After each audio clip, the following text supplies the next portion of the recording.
Thank you all very much. I'm Dave Eide. This is my wife, Callie. We're here to help educate a little bit tonight. We're looking to do a little bit of an overview on Lyme disease. You know a lot about Lyme disease, but we're also looking at what it's going to do for you and what it does to you emotionally, because that's a major factor of the disease, how it works in your body.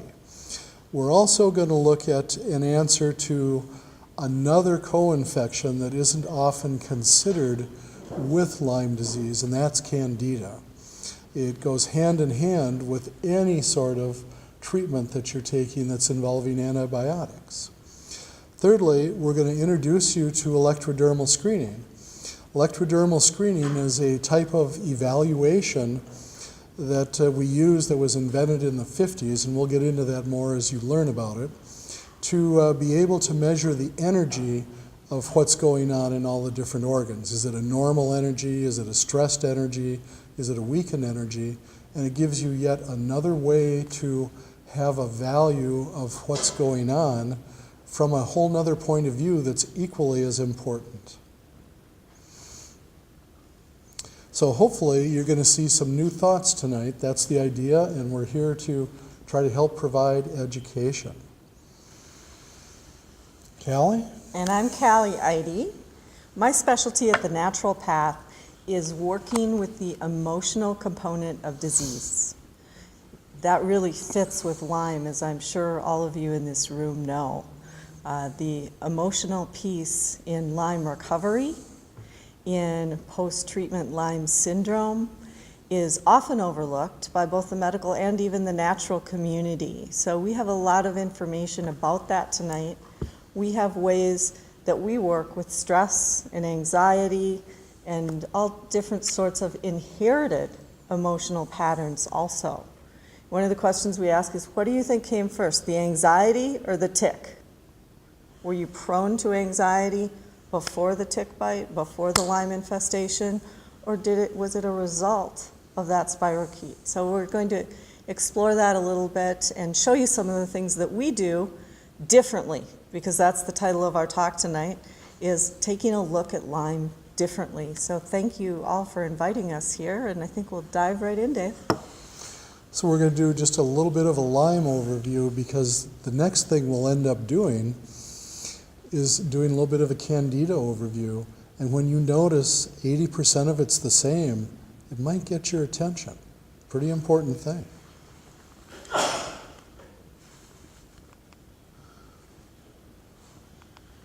So co-infections, you know there's a good 15 different co-infections.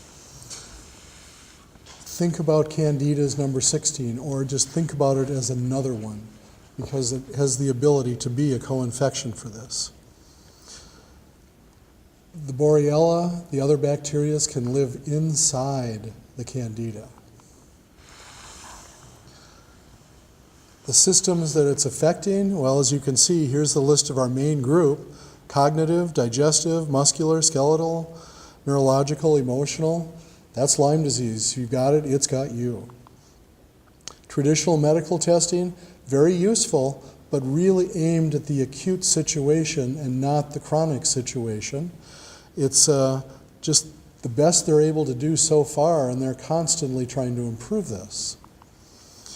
Now, the other interesting thing is the Lyme can transform itself into various different groups. But the catch is the only effective antibiotic is the cell-walled form, which is two of the multiple forms. So there are other areas that have to be learned to address in other ways to get the response necessary. You respond or you don't. If you don't, you probably have more than one kind. You're dealing with some that do respond and some that don't respond. And that's what makes it challenging. In each case, you need to be healing the individual. Yes, the blood tests tell a lot and adjust for part of everything in your body. The energy testing of electrodermal screening tells a whole nother story about how the energy in your body is adjusting to what's going on. There is no standardized way, and anyone who's had Lyme disease has gone the route of trying everything, and There is no standardized way. That's the way it is. The question is it your fault? So that's the big thing that I run into working with, in particular, people with Lyme, is when they've gone through the battle, they start thinking, they start feeling guilty. They start going, it was just my fault. What am I not doing right? What am I doing wrong? And it's this vicious cycle that builds up that, in my observations in natural health, is very different than other sorts of chronic illness. And we're just starting to see some answers come out in the medical community now that support what we've observed all these years and what we can find with electrodermal screening, biofeedback. I like to call them LYMEMOTIONS. If you've heard that before, it's the LYMEMOTIONS. And the LYMEMOTIONS have a whole cycle of stress that the body goes through, and it affects different organs, have different emotions. If you've ever done anything with Oriental or Eastern medicine, you know that, for instance, the liver is related to anger, and the kidney is related to fear. Well, taking those ideas into our energy medicine practice, we really study the emotions a lot, and we see the differences in Lyme. In chronic Lyme, we find that stress hormones limit the production of cytokines. Cytokines are the agent of the immune system that respond to danger. Our systems can't tell the difference between an emotional trauma or a real threat to physical health. And if we don't release that trauma as you're going through Lyme recovery, your body's going to remain in that perpetual state of stress. I believe that this post-treatment Lyme syndrome that the medical community is talking about now, thankfully, I'm not knocking the medical community, I'm happy that they're aware of it, has to do a lot with that. What makes emotional suffering so significant for people with Lyme? Confusion by the medical profession and disbelief. Bless their hearts, they don't really know what to do. Has anybody ever been handed a card to the psychiatrist? Dave has many, many stories from almost 30 years of people walking in with cards from some very famous clinics saying, well, this is all we can do, it must be in your head. Here you go. Labels, hypochondriac, crazy, lazy. People start to feel lazy. They start to believe that story about themselves. Running out of money. It's expensive to run around and do all that. Common emotional pitfalls associated with Lyme. An inability to trust. Who do I trust? The doctor, my friend, my family. Feelings of need to control or lack of control. Taking on too much. I can do it. Taking on other people's stuff. Too much responsibility. A really interesting area that I work in is generational weak spots. As a person becomes infected, if there's a weak spot emotionally, and by weak spot I mean something that maybe was passed down from grandma and grandpa and mom and dad, maybe it's a tendency towards depression or a tendency towards what women always like, repetitive thinking. That over and over, I can't let it go, something like that. If there's an inherited pattern, which we actually assess using our frequency tools, that can be sparked when there's Lyme involved, okay? And we get into different areas of the brain. I do a process called voice stress analysis with a piece of equipment called the Zyto, that using your voice, talking into a microphone, we can identify what are those inherited tendencies. Just like we inherit our hair color and our skin color, we inherit these emotional patterns. And using this equipment, again, it's energy medicine, we can heal that and release that. This is an interesting kind of new study that Dr. Kent Holdorf did, if you're familiar with him, out of Los Angeles. He says up to 40% of patients with Lyme disease develop neurologic involvement. In other words, it hits their central nervous system, and I'm sure that's not news to anyone here. A lot of psychiatric reactions have been associated with Lyme disease: paranoia, dementia, schizophrenia, bipolar, obsessive-compulsive. Obsessive-compulsive is the thing that I'd say, Dave, we see the most common in people with long-term Lyme, wouldn't you? Absolutely. Absolutely. And what sort of things do you see? You're trying to do everything, you're overdoing it, you're reading on the internet, You're trying to heal yourself because nothing else had helped, and your frustration level is at 300-400% because it was at 200% before you started to try to help yourself. And you're lost, and that just adds to it all the way around. And that's the typical that comes in with chronic Lyme disease. And that repetitive thinking that I mentioned earlier can come in. At the same time, there's brain fog, or someone referred earlier to Lyme brain. So now you're foggy, but you're thinking fast. That sounds really frustrating. And we'll talk more about brain fog later when we get into Candida. Some areas of the brain that we now know are sincerely affected by Lyme are things like the amygdala, the area of the brain that causes fight or flight. Talked earlier about the cytokines and how the body thinks, oh, I'm in danger, run. This is a picture of my biofeedback equipment. You can see it shows different areas of the brain. And when I'm looking at this, I can see where are the imbalances in energy in the brain. And in Lyme people, it's always the same. It's always the fight or flight responses. So that's my anecdotal evidence. Now we're starting to see the studies come out that support that. So that's exciting. Mentioned stress and the emotion creations a little bit earlier.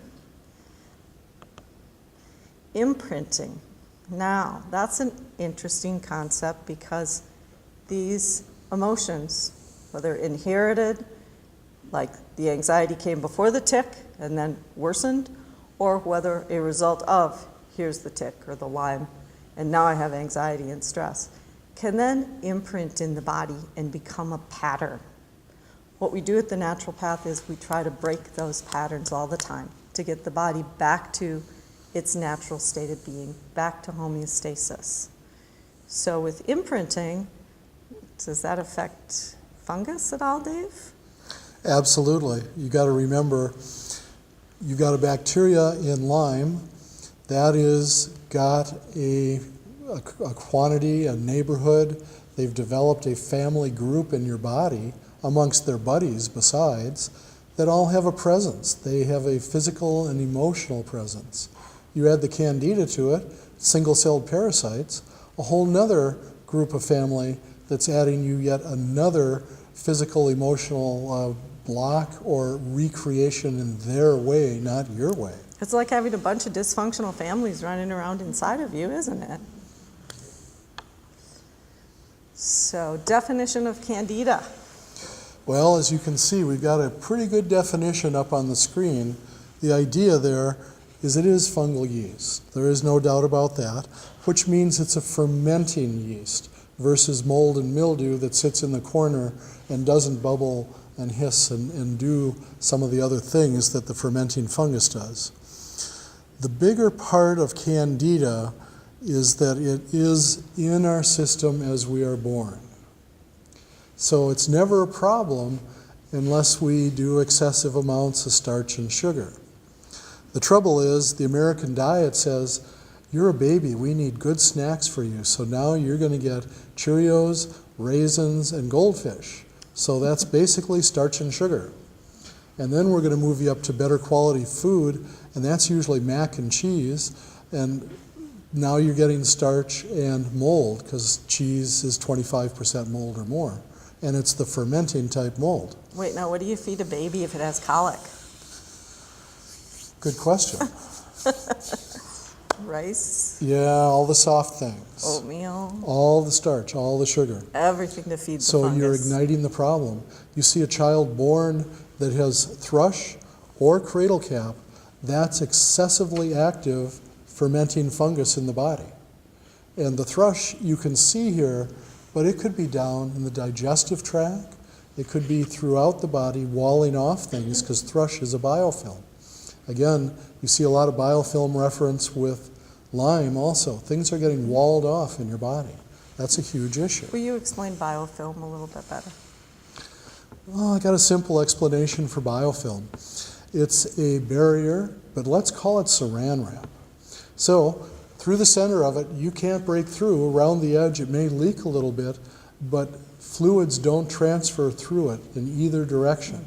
So if you have biofilm in your small intestine, say, you've just walled off your ability to take the broken down food that's trying to be turned into blood sugar and pass it into the blood. You've blocked a percentage of that just because that's in the way. Well, now here we go again. We're feeling weaker and we're having more problems. It just goes hand in hand with what's going on. Causes of the overgrowth. Now, one of the books that probably many of you have heard of that have heard of Candida is a book from the mid-'80s called The Yeast Connection. Well, Dr. Crook has since made other books and the Yeast Connection revisited, but these are the things they had discovered in the early to mid-'80s. Broad-spectrum antibiotics, anything to do with a high-starch, low-fiber, high-sugar diet. Excuse me, is that the American diet? When you already got the fungus in you, and it's supposed to be in there, and you encourage it, it automatically gets worse. And we encourage it with the American diet. And then you go to GMO and all the other different things that have happened to the real food, and it just amplifies it. You know, it's the same thing but more. On steroids, to be truth. And speaking of steroids, steroids are another thing. Birth control pills, steroids, immunosuppressants. They all make the yeast go wild. And then you have more biofilm, you have more things walled off. Candida blocks you up physically, blocks you up emotionally, blocks you up spiritually. Now let's look at Lyme disease. Doesn't it hit all those categories just as hard? And the other interesting thing is, you know how Lyme can hide behind Babesia or behind Morganella, or you name the different things. It can hide right inside the Candida, a colony of them, and then the antibiotics won't work. Anything that's in there, it won't kill off. You've heard of repeat ear infections for children? Talk about fungus in the eustachian tubes. So the fungus is in there, they take the antibiotic, now the ear gets better, the yeast in the ear, or the yeast in the eustachian tube grows, there's still bacteria in there, it gets to grow bigger and come back and play again in 2 weeks or a month, and you have repeat. And it can do the same with Lyme, and it does. That's pretty disturbing. So the causes are many, but the toughest part to deal with is the stress. Because just like with the Lyme, if you have on a scale of 1 to 10 Lyme symptoms that are a 2, and you decide to ramp your stress up, that just became a 4 or a 5. You've re-stressed your body and brought massive amounts more. Well, the fungus thrives on stress too. It will automatically grow and go. So when you start to get those panic attacks, when you start to have any sort of non-relaxed state, you're feeding the disease, whether it be any disease, but in our cases, we're always more interested in the bacteria that are the worst, because it's a whole family of them, and the fungus that can live inside there and be totally protected. What a combination. So you can start to see that pattern of stress disease. Now, common overgrowth symptoms. Well, you know, we've got a lot of digestive things here. And then on the next page, all of a sudden, you're starting to talk about memory loss, inability to concentrate. The list goes on of anxiety, depression, flipping back and forth. And again, here we are dealing with real similar concept, talking about Lyme disease.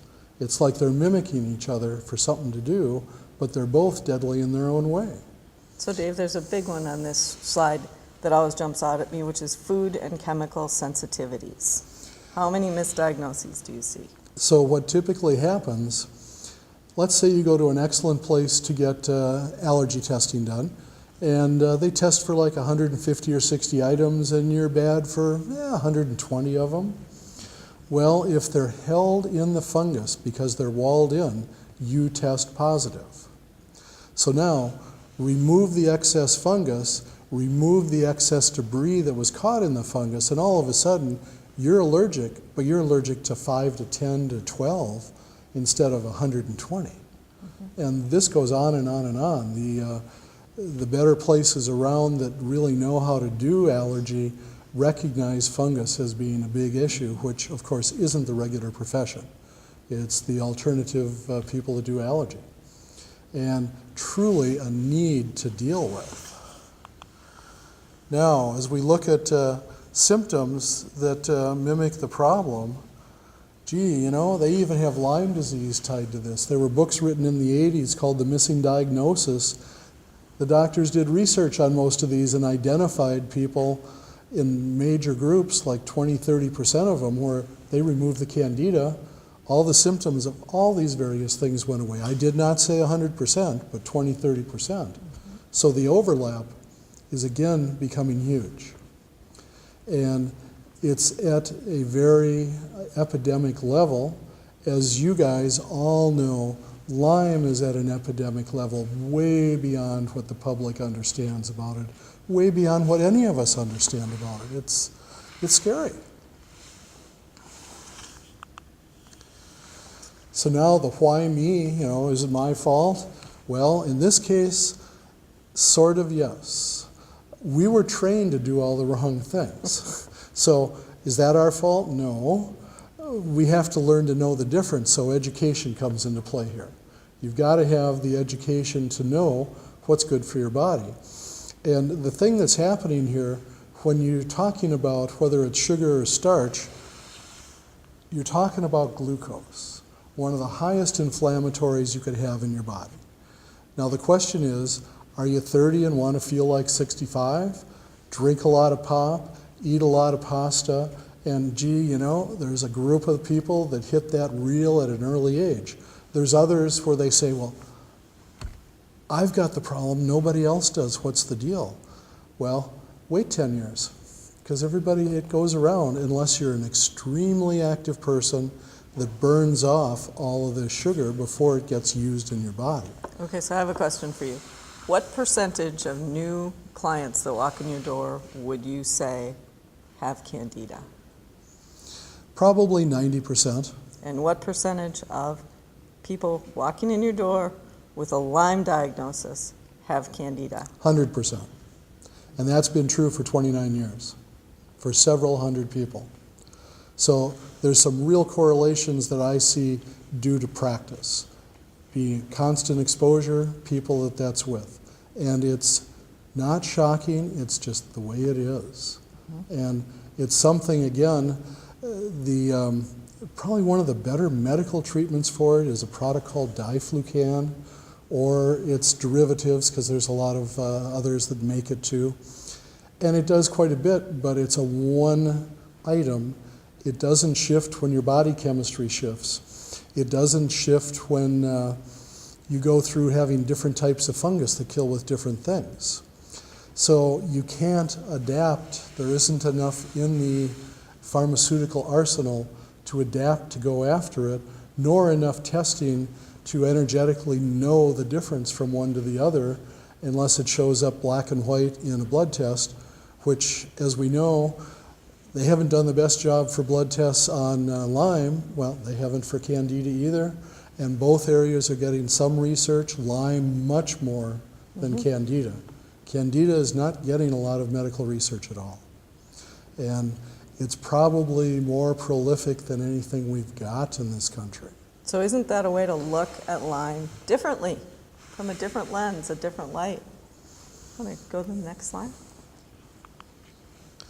So here is the idea of the problems it can touch. Doesn't this sound like the same problematic areas that you see with the Lyme? The brain, the reproductive, the hormone system, central nervous system. The Lyme does wonders of attacking the central nervous system.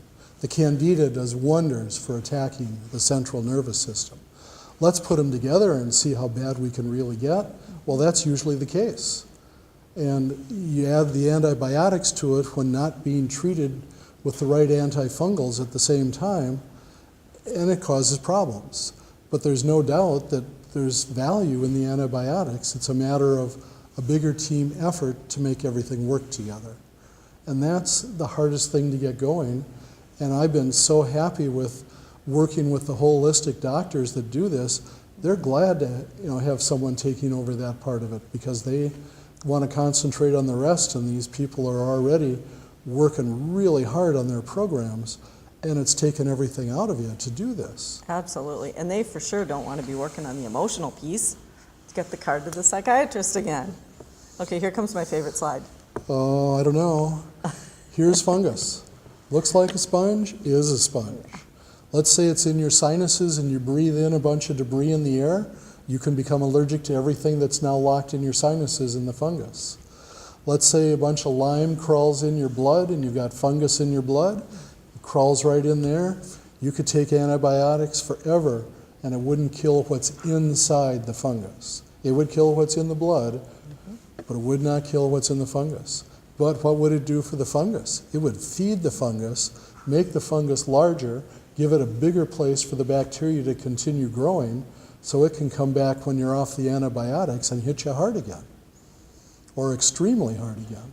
Because each time it comes back with a vengeance, whether it's Lyme reoccurring or whether it's Candida reoccurring. They go hand in hand.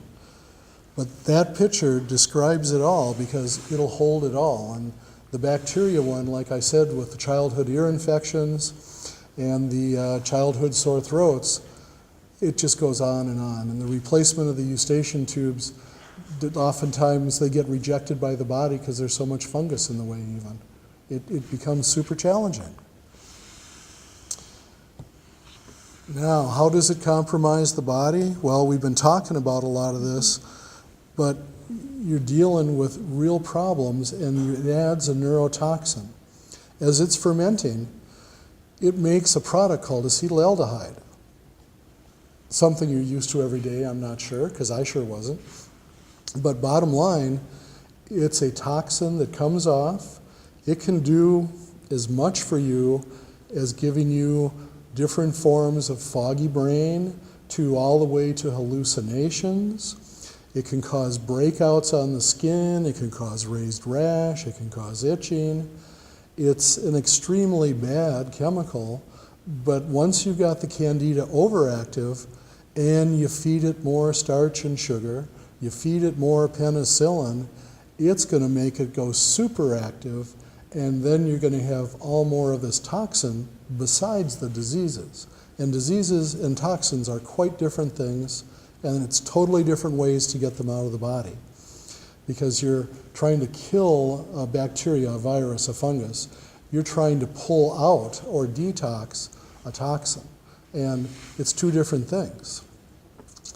As you detox all of the different versions of doing, whether it's Candida or Lyme, the biggest problem the body runs into is the lymph system gets all plugged up with the debris. Well, you can't get rid of it if you can't get it through the lymph, because the lymph is what's cleaning the body to help it flush. And the combination of the two of them makes it nary impossible. The combination of excess antibiotics make, excess for what the body's used to, not for what's needed for get rid of that Lyme, makes the fungus go wild, blocks your exits, and now you can't get rid of the toxin. The toxin's growing in your body, you're going crazy, and welcome to the world of Lyme, welcome to the world of Candida. And it just goes on and on. And it's a pretty powerful thing to have to look at and relate to.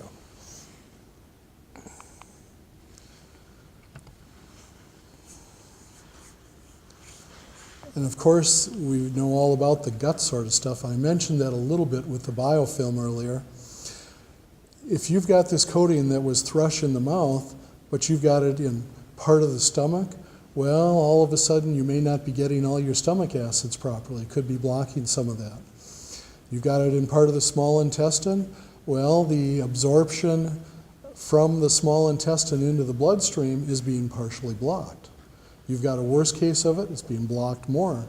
Now you have calories for your body, but you don't have vitamins and minerals.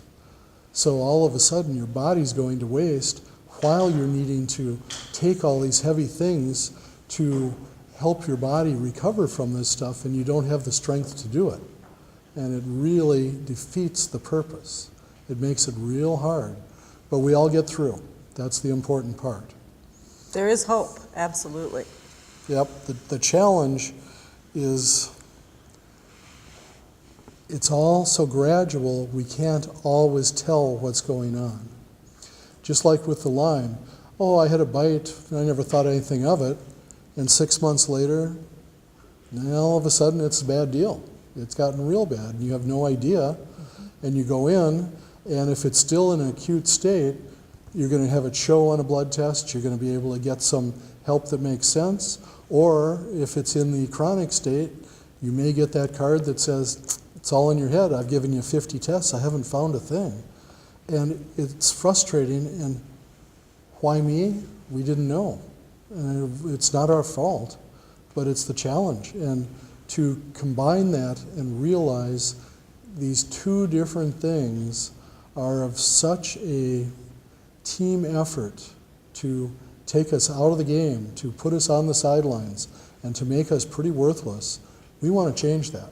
That is truly the key. And you've been changing it for many, many years, working with Lyme disease. Yep, the idea with very simply getting the fungus under control, because you can't get rid of it, it's part of your body, and then being able to more greatly attack the Lyme works really good. And at that point, with the fungus more under control, you can also, as the need be using the antibiotics and not harming the body, not plugging the body up. So you can see how this can work completely in accord with one or the other, depending as necessary, or both together very readily. And there's this whole thing about treatment burnout. And it doesn't matter if it's for Lyme or for Candida, you can only do so much treatment before you have to soothe and relax. And that doesn't ever seem to be what's featured as far as, what can we do to take the stress out of the other areas of the body? And there's where, of course, emotions come in, but also physically to de-stress when we see high stress levels, like in the liver or the kidneys, calm the stress down using natural remedies while you're doing the hardcore stuff, you're keeping it in line. No different than we do for many clients that are on chemo or doing major cancer treatments, and we're keeping their digestive tract working, we're keeping their bowels working, we're keeping the everyday stuff functioning so you can handle what's going on. It all goes hand in hand, and so importantly. So how do you heal? Well, it's a system. It isn't just a one-shot deal. You got to be working with stopping to feed the fermentation process. So starch, sugar, but the key word is glucose. Fructose, high fructose corn syrup. You name all the words we've learned about sugar where they hide the word sugar on the label. You got to minimize all that in your life. And that gets really hard for a lot of people, but you feel better when you do it. And that's the bigger part of it. Natural support, well, there are natural antifungals. There are also natural ways to keep the lymph open. There are natural ways to clean what are called your cellular receptor sites. If we break our food down and we get it into the blood, that still doesn't mean we're using it. We have to get it from the blood into the cells. Those doors are called cellular receptor sites. So we have to be able to clean that all up, clean the fungus out of the blood. Or if we just clean the digestive tract, we'll feel much better, we'll look fine, and 6 months later, it'll have come back from the blood and started to clobber your whole body. And the same thing happens with the Lyme. You get it under control, and gee, it's amazing how under control doesn't mean gone. It just means you're there and you're waiting for the other shoe to fall. With the two as a combination, it's got to be handled together to make it a win-win situation instead of I'm just barely getting by situation, because that's so common what it really is.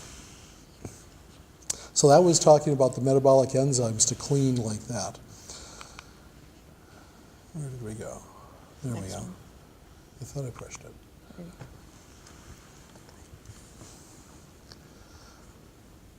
So the emotional balance is really, I think, where we want to go with this next, because you can see the physical stuff. Look at how much was similar. Lyme, Candida, or was it Candida, or was it Lyme? Let's look a little more. pointing out the last one on the list, gentleman who is an MD in Italy in the, I think it was about 95 or 96, so just before the turn of the century, discovered in clinical trials he was getting rid of 80% of cancer by treating for extensive fungus. Now that became quite a major thing, but the other thing it found is it also then dropped all the bacterias and viruses out of the body when it got rid of the fungus and the cancer all at the same time. Of course, he went along for about 10 years doing that and started to travel the world explaining it to everybody, and after 2 years of that, nobody wanted to hear from him again, because his curing process was just to alkalize the body, and you could do that for a pittance of what it cost to do chemo and radiation. So there were changes, but it all ties together, and it's just extreme. So that's a great book, Cancer is Fungus, that Dave was referring to. So emotional patterns with Candida that are going to look familiar to anyone that knows about Lyme. We're programmed to respond to danger. As we discussed earlier, you're chased by a tiger. Our systems can't tell the difference between that emotional trauma or a real threat. If we don't release that emotional trauma, we're living in that perpetual, constant state of stress. It forces the blood to move away from our arms and our legs and shut down our digestive process. So now we're creating even more trouble. Your body's not eliminating the bacteria overgrowth, and does that tie in with that nest of Candida? I've got my little bird's nest on the slide here. Emotional cost of Candida. The medical profession does not address the root cause of Candida infection. The complaints of fatigue and foggy brain are all really often discounted. We talked a little bit about how relationships can suffer. We talked about how we're products of our parents. Candida can act as a smoke screen. We're programmed to see the world, and it causes us to overreact, causes us to often eat the wrong things. Sugar, starch that Dave was mentioning can cause us to have poor boundaries. That's one thing that I have consistently addressed in my coaching practice with Lyme clients. They tend to make poor choices very often, especially in relationships, sometimes in career. They have not the greatest boundaries, and it's because they can't think clearly. I put in here the tendency to be Minnesota nice. Just be nice to everybody and not want to rock the boat because it's too much work to rock the boat. We're tired. We're fighting for our lives. Have to give permission to go through this healing process, and when people don't understand Lyme, then it's very difficult when the world doesn't get it. That's what's so wonderful about the Minnesota Lyme organization is the educational processes are life-saving. You're saving lives here. Some things that we do holistically at the Natural Path, we assess individually, as Dave's been discussing with electrodermal screening, which we'll get to next. We look at the overall picture, not just the Lyme disease. We're looking at everything. It might be Candida, it might be heavy metals, it might be something else. It might be a long inherited emotional trauma. We take measurements. Often we're monitoring pretty consistently as people go through the healing process. And we provide a lot of individualized support to our clients as needed. And now we get to talk about electrodermal screening. So I'm going to refer to the screen here a little bit and just kind of point you through this. So you can see we're back in 1953 is when electrodermal screening actually had medical devices produced in Germany by a German medical device company. So it's been around a while. It works in combination of using the acupuncture points and putting a small amount of electricity into it in microamps. So it's nothing that you feel, it's something that helps make a reading happen on the meridian system of the body. There's a high conductance for the acupuncture points with inflammation. There's a low conductance with the organs with degeneration. So the low readings are degeneration, high readings inflammation, normals in between. As it's been explained, it's a 3 bears rule: too little, too much, just right. You discover how to do it by finding the acupuncture points, which we'll show a little bit of. But then Dr. Vall learned that placing a vial in the circuit, setting it on a plate that's there, having the person hold it, like in some cases people do with muscle testing, will change the reading. So it gave him a way to find better or worse.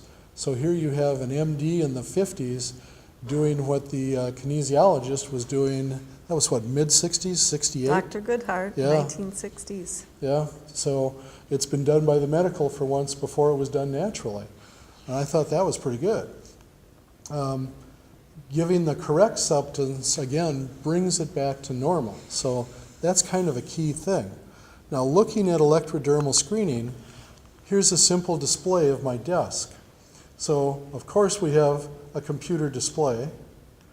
We have a test device. We have a ground that's held in the hand like you can see this person's doing. And you see a little pointer, a pointer here, that we use to touch points. You forgot about the man jumping rope. It's part of the picture. What can you do? The cool thing about electrodermal screening that people really like is you get to see this on a screen. While Dave is touching the point, you actually see it. So very simply, here we are touching a point. Of course, the knowledge becomes knowing the acupuncture points, no different than the acupuncturist has to know where to put the needles. But no needles, no pierce the skin. Non-invasive. So here we took a reading on the left. You can see it almost made it up to 50, and I held it there for a while, and when I took my probe away, that's where you saw it drop. That's what a reading looks like. So you can immediately, if you're looking at it, say, that was pretty close to normal, or gee, that just didn't make it up at all. Well, and here's where a computer comes in. It'll store that information so we can make out a nice little report later. So as we go through, like here, this is endocrine system. You're not used to the term triple warmer, but that's what endocrine system is called by the Chinese acupuncture system. So here I touched a general point for the endocrine system, but that wasn't quite right, so I moved to a special point for the thyroid, for the adrenal, so I could get the energy of these specific areas. This is called branching, where we can go look at the general category, and if it isn't quite right, go check some of the areas in the category, just like a common troubleshooting process, to get readings and see where the problematic things are happening. Then the next thing is Dr. Vall had all these nice little vials that he would just set on a plate that would be in the circuit. Well, computers came along. They were able to record everything so you didn't have to take notes like Dr. Vall. They were able to print it out for us so we could analyze it. And they were able to store frequencies. So right here, I have a list of bacterial, viral, fungus, parasites, the list goes on, a lot of different things. Well, we went deeper into bacteria and, gee, son of a gun, here was the list of all the different Borrelias. So you've got opportunity to not only look at the frequency of the Lyme, but all the immediate cousins. And of course, there were 4 categories of bacteria, just broken down alpha because they're such big categories. Well, we can go look at, you name it, bacteria. And as you know, there's a big group that goes along with working on Lyme. Or we could go look at parasites and go look at Bartonella. You know, it's all capable to do. So each one of those underneath the Borreliella has a different frequency number. That is correct. No different than sitting at your chair right now. If you have a pen in your hand, that has a frequency. If you have a piece of paper and an envelope, that has a frequency. If you walk out in the sun and you pick up vitamin D, that was because it was a frequency transfer.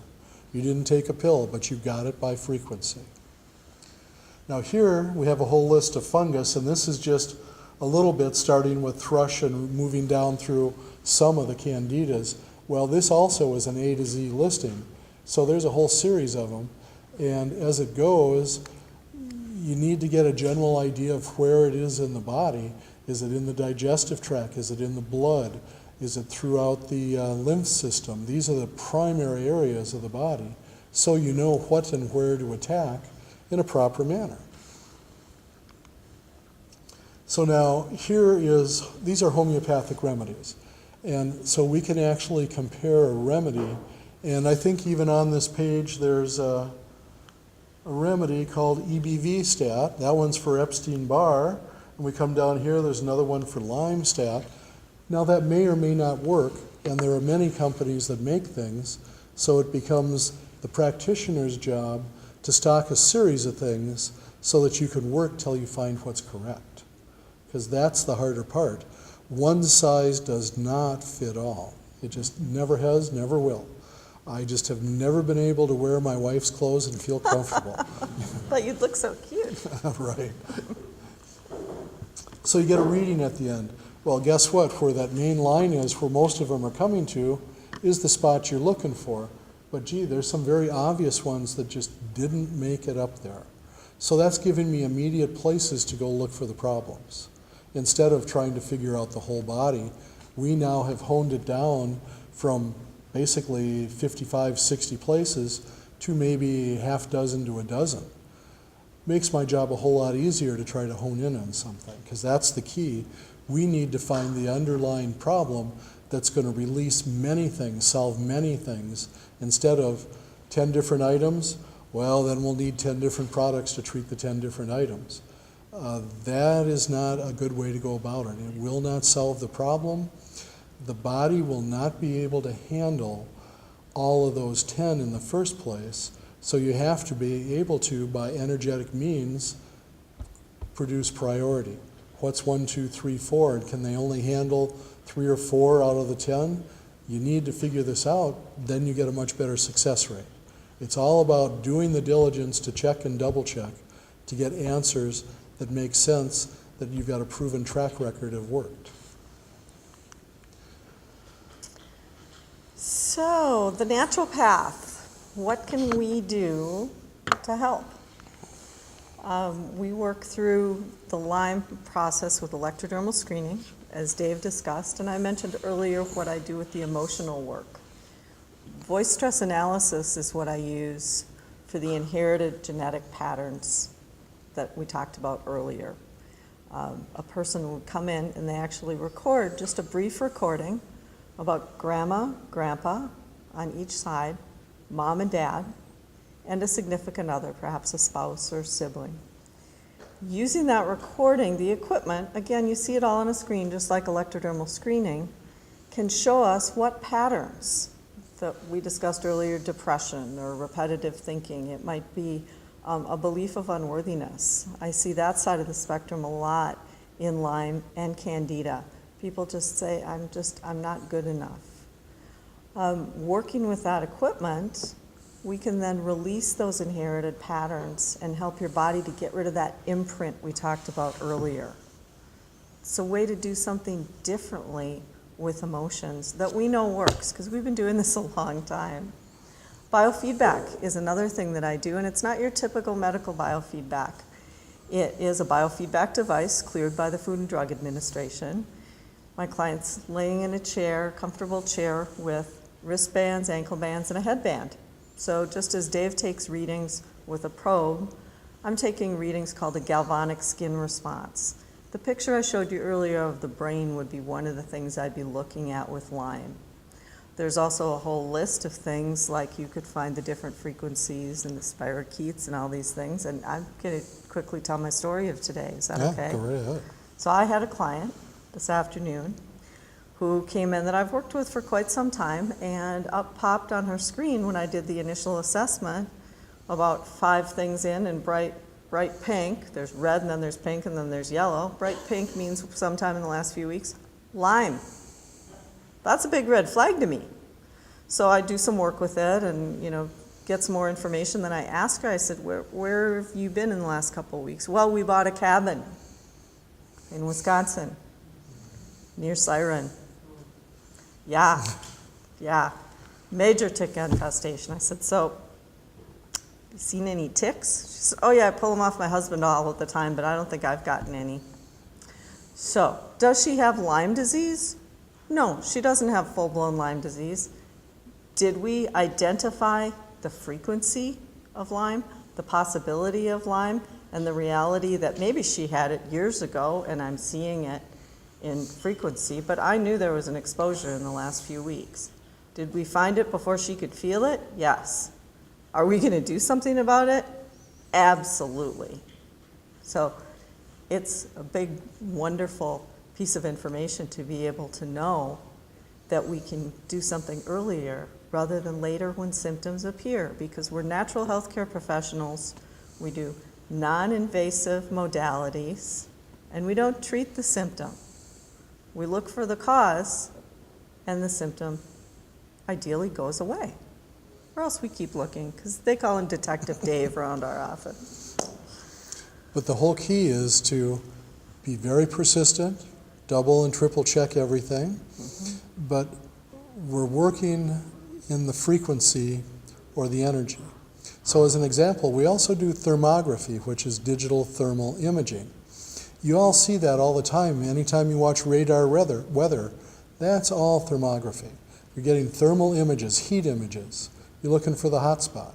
Well, that's giving you a thing of saying, hey, right here is very hot and the rest of you is normal. We should probably check that out. No different than you get the frequency showing up on the biofeedback equipment, and that's saying that's worth checking out, keep a preventive watch on. We start to see it in the electrodermal screening.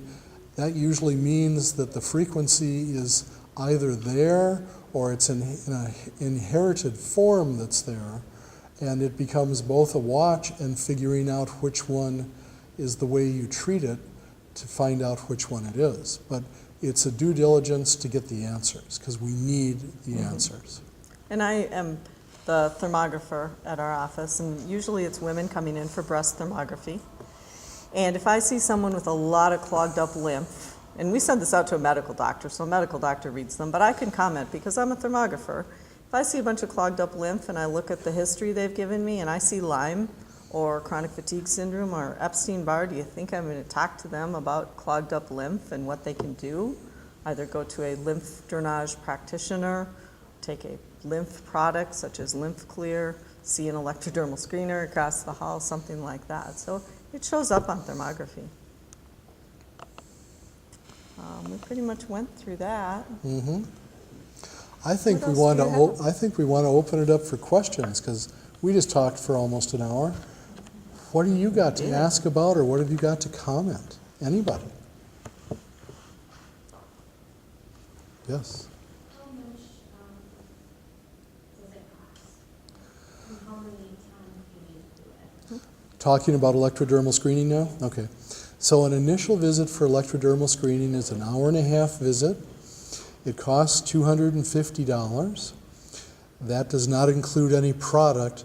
My normal amount of product, you're buying some sort of natural nutrient, is going to be 2 to 4 items. It's not going to be 10, 12, 15, a bag full, because we're trying to treat the most underlying. So that's the first visit.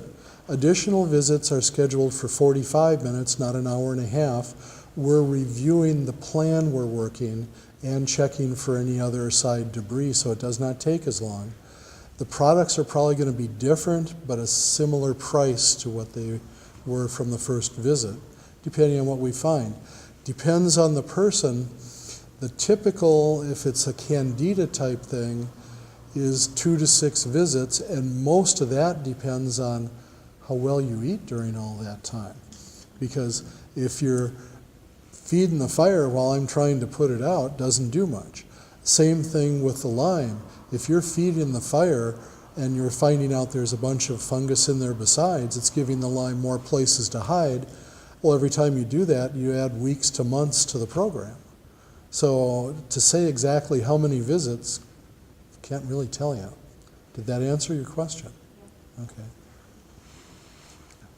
As far as the starch and sugar thing goes, I guess it depends on the severity of somebody's potential infections, but how do the starches in, say, like sweet potatoes and squash potentially feed or not feed Candida? They still have as much glucose in them. So the question is about sugar in squash and sweet potatoes, Yeah. correct? Okay. Yeah, and the whole idea becomes what you're having to do is look at fixing it in a slightly different way. You take that sweet potato and boil it just like you boil a regular potato. Well, Mom used to starch the collars with that and thicken the gravy with that because the starch came out in the water. So it's learning better cooking techniques to eat more flavors. That's what it comes down to, because if it has a high glucose count, doesn't matter even though it's healthier, like the white potato is all starch and not a lot of nutrient. Well, you're switching to the much better nutrient, but it's got the same starch. So that becomes the name of the game we don't quite get, because we've always been told, like, oh yeah, whole grain bread's a whole lot better than Wonder Bread. And it is nutrition-wise, but it's about the same when it gets down to how much glucose it makes in your body. I've been hearing you say all the different things that you shouldn't be eating, like the sugars and the glucose. What can you eat? Okay, so Dave, what can you eat on the Candida diet? Well, if you don't eat, you won't have a problem. But realistically, No, because they tell you, there's a guy that I'm following a little bit on the internet, Gandry, I think is his name, and he's talking about this is the worst vegetable, or that's the worst vegetable, and it changes every day. well, and what's happening is there are a few, now first off, as an example, corn is not a vegetable. Corn is a grain. Yep. Okay, well, corn is the pits. It's got the most sugar of anything grown by man. That's why they make ethanol out of it. But the idea becomes there's a whole list of the green vegetables and leafy greens, like about 40 items that you can eat in vegetables without much trouble at all. Going further, you can have some of the fruits. The absolute worst fruit of all is bananas. It's got 4 times the sugar of anything else. So you can have half a cup, couple times a day to have some sweet during the day of the regular fruit. Say you want an orange or a pear or a peach or whatever, and you can have your protein. But now going with the eating habit, you got to take it one giant step further. We need a chemical balance in your eating habit. The acid-alkaline balance is the key issue here. If you're feeding all acid into your body, you're feeding all inflammation that feeds it, even if it is not feeding it with glucose. So your proteins usually become your acid part, whatever the protein is, and your alkalines become the vegetables with a little bit of fruit. So to try to say this one has the most sugar to the least sugar, we've eliminated some. What I've done is in the 90s, early 90s, I found an East Coast medical group that ran a test laboratory, treated allergies and other chronic infections the regular group wasn't getting. So they're treating all with acid-alkaline balance and trying to keep that right, and a minimum glucose level, not a no glucose level, because there is no such thing. Mm-hmm. So from that, I've made charts up. I've gone further and put the amount of carbs and proteins on it so people can sit down, figure out some diets, and then you get the hang of it. But it's a matter of you look at what's there, then you look at what you like. So I'd like to comment on that if I could, because you brought up a really excellent point. There is so much confusing information on the internet, and there's a new doctor and a new program every single day. And I look at them all because I'm kind of a junkie when it comes to health. I like to see what's the newest thing, where's the evidence, what's supporting what we do and what isn't supporting. And my clients come in with really crazy stuff. So we spend, I don't know, a vast majority of our time educating our clientele about the acid-alkaline diet, because if you do nothing else in life, that's going to be the one thing that's going to help you physically, mentally, and emotionally if you can manage that acid-alkaline. And we have developed what, in my opinion, is the best and easiest acid-alkaline program. It's a few sheets of paper that you work off of with every food listed, and we've copyrighted it. It's all part of the natural path that I've ever seen. And like, I brought you dinner the other night, and you looked at your plate, and I said, ooh, it's not the right balance acid-alkaline, is it? Yeah, there were too many green beans. Busted. You know, how's that for a terrible thing? I was like, it's vegetables. But Nobody's perfect, is my point. And did I not eat it? Oh no, I ate it. It tasted great. Because you eliminate eliminate the sugars and Yep. starches and the fats, this and that. Yeah, you're doing good no matter what. You're just not doing perfect. And we're human. Let's face it, guys. One of the other interesting things that goes with that, if you're looking online and you see on an acid alkaline chart, if you see any of the citrus fruit on the acid side, don't even bother reading the chart anymore. Because citrus fruit, to test what this is like in your body, it has to be masticated like we chewed it. It has to sit in stomach acids for an hour and a half to an hour and 3/4. It's got to push through a little hole, and then you test the pH, just like it was going into the small intestine. All the citrus fruit becomes alkaline then. And there are several other things where that's the rule, and that's why that's like the first dead giveaway to say, we don't need this guy. We don't need his charts. But boy, there's so many charts out there, it's unbelievable. Yeah. And I was just pleased to find these people in the 90s at a show where I was getting further education. They were speaking on allergy, and boy, I latched onto them, and they weren't on the internet till 97 or 98. But I had a first personal contact, so I gained knowledge, and they were happy to share. Other questions? Yes? Is insurance, are you covered by insurance if you do your program, and if not? Not at all. Question is, does insurance cover it? Yeah, it really doesn't. Insurance doesn't cover. See, as a naturopath in the state of Minnesota, we have no formal license like an MD. So we're immediately eliminated right off the top, except for a few of the very special national insurances that will do that, or the Christian insurances that cover many more things, but that's not the normal insurance. Sad but true. Health savings account will often run, the card will often run on that. Out of curiosity, what is your academic backgrounds, your medical academic backgrounds? Well, I have my PhD is in naturopathy. I am a naturopathic doctor. Okay. But he can't say that in the state of Minnesota. Yeah. Oh, well. The state of mind. So, that's doing all your studies, doing all your labs on the body, that's doing all your labs on basic chemistry, and then going into a lot more with the holistic. So you're studying heavily herbs, you're studying heavily amino acids, heavily enzymes, heavily all of the homeopathics, and those are like not a class of each. That's the mainstay of what you're doing to understand how they interact with the body. So the medical background, like you would as in basic chemistry, yes. After that, it becomes totally different. And that's the idea. And to answer for me, I've been a personal life coach. I'm a coactive coach out of Coaches Training Institute for 20 years this year. I just celebrated my 20th anniversary. And I built on that natural health background. I worked in law as a trial paralegal for many years. And my passion was to get natural health care paid for when people were in accidents. I worked for plaintiffs' attorneys.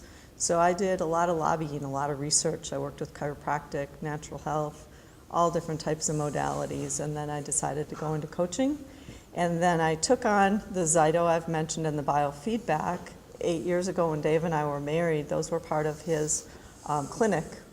And so I trained in both of those with him first, and then all over the country with different manufacturers, trainers from pretty much all over the world. I trained in the Indigo with the gentleman who trained the 2008 Chinese Olympic team, using that piece of equipment I described where you have wristbands, ankle bands, and a headband, and I showed you the picture of the brain. And Adam Mandel brought their swim team, the Chinese swim team, and the Olympics were in China in 2008. They had never won a competition. They won, I think, like 17 gold medals that year, and the team all attributed it to him. So I've trained with some really cool people. Again, we're in natural health care, so you have to get your training where you can. And I've found that often the old information, like the pH charts from the 90s, is often the best information to take and build on. So I have a sort of a self-designed practice of many different things. I'm a neuroemotional technique practitioner, which is a type of applied kinesiology known as muscle testing that can release stuck emotions, to put it basically. So I do a lot of different things. And the reason that I can practice here in the state of Minnesota is largely thanks to Dave and the Natural Health Coalition, who passed a law, 146A, which is the statute that allows us to be here, even though you can't call yourself doctor, and keeps us safe for prosecution and allows us to do things. And we're not making any claims that we diagnose, cure, or treat, because we don't. Your body heals itself. We know that. We just help and uncover the answers. Yeah, in Question? the back. Can you do testing for HHV6. What's that? herpes human virus? Oh, Yeah, papilloma. I think I've got like 8 or 9 or 10 herpes in there. And of course, Epstein-Barr is a herpes too. Yep. Yeah, I've got all that. And that, Everybody has that since they're like a baby, and then you get Lyme, It- it flares. Yep, absolutely. yep. And can you test for myalgic encephalomyelitis? Not- It's like chronic fatigue syndrome. Yeah. It's basically inflammation of your brain. Yeah, in turn, I can check for inflammation of the brain and then find what I can to straighten the chemistry, because that's truly the answer. I've got ways to do the blood-brain barrier, all of the all of the chemistry going to the brain, the serotonin, the melatonin, you name them, both hormone and phenolics. That's stuff I do all the time for everybody. That's part of every day. And you can see the hypothalamus. Yeah, as a point, absolutely. Absolutely. Pituitary, We both pineal, can. hypothalamus, yep. And do you use no-sodes? I do, and that's a big word for frequencies of diseased tissue. Good questions. All of you. Yeah, in the back. Can you recommend a good website for, to look at acid alkaline diets? Good website for acid alkaline diets. Not where the diet's laid out. There's- In turn, there's lots of them out there, and it's a matter that you have to play with it a little bit and look at the concept, because in most cases what you're looking to do is look at lists of what's acid and alkaline and then create what you like out of what you see. Because if you're trying to adapt to somebody else's foods, the odds on that working are very poor unless you happen to like all those foods. So it becomes a simple ratio. For every serving of acid, you need 2, 3, or more servings of alkaline to keep a proper balance for the chemistry that supports your blood chemistry. Because it isn't the blood chemistry we're changing, it's the body tissue and the moisture in our body that we're changing by eating properly. And that supports the blood to stay where it has to be. Also, you mentioned date. Mm-hmm. Is that something that a person can take for a long time? That's a medical doctor's question. Yeah, You have to ask your MD. Yeah, the only thing I can tell you is from what I've seen from people that have been in, because I don't know exactly. I've had many people that have been taking 100 milligrams for a year or more. And not having relief of symptoms? No, having constant symptoms that they need battle for. Because of the treatments and the diseases they were working with, if they weren't taking the diflucan because of the chemo, because of all the other things going on, they would have constant yeast. So they are using that constantly to ward off the yeast. Comes to a point where they can't anymore, and that's usually when I get to see them. Because then we've got to find a natural way to do it so that it doesn't burn out the liver. And there are absolutely circumstances where we see someone that we say, you need to go to whichever medical doctor suits and work with them to get a prescription like that. We absolutely do that. I asked if I've used it for like months, and I have not had any relief of mouth thrush. So Yeah, what that's telling you is it isn't working on your mouth thrush because it only works on certain types of fungus. It doesn't work on all of them. That's the frustration with everything. As an example, I keep 10 different natural things for fungus because this month it could be this, that, or the next thing month by month, depending on how your body chemistry changes and how the fungus changes, and how your diet changes, and how your emotions are. What about nystatin? Nystatin, after about 75 to 90 days, I've had several doctors prove it makes fungus grow.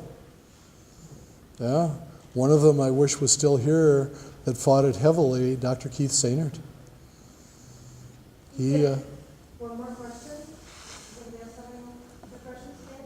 I was just wondering about the Candida and the SIBO, or small intestinal bacteria overgrowth. Yeah, they tie together quite good. As you know, SIBO is not easy to get rid of.